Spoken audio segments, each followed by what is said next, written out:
you're an Alport patient or carrier, you've probably had to go to the doctors for blood and urine tests. With these tests, doctors might be testing for creatinine, protein, and albumin. These tests are very important to make sure your kidneys are working as good as possible. Because the main job of your kidneys is to filter the bad stuff out of you.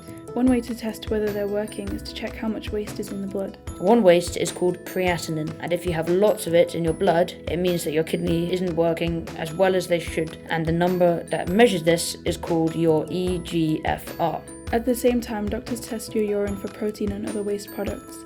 If your kidneys are letting out protein, it means they're not working as well.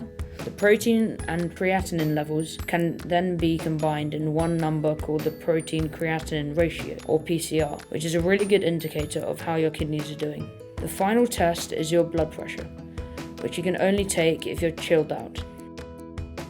The cuff inflates your arm and measures the pressure it takes to stop the blood flowing, and the pressure at which the blood is restarted. These are the systolic and diastolic pressures. Everyone is different, so numbers can vary depending on your age, fitness, and time of day.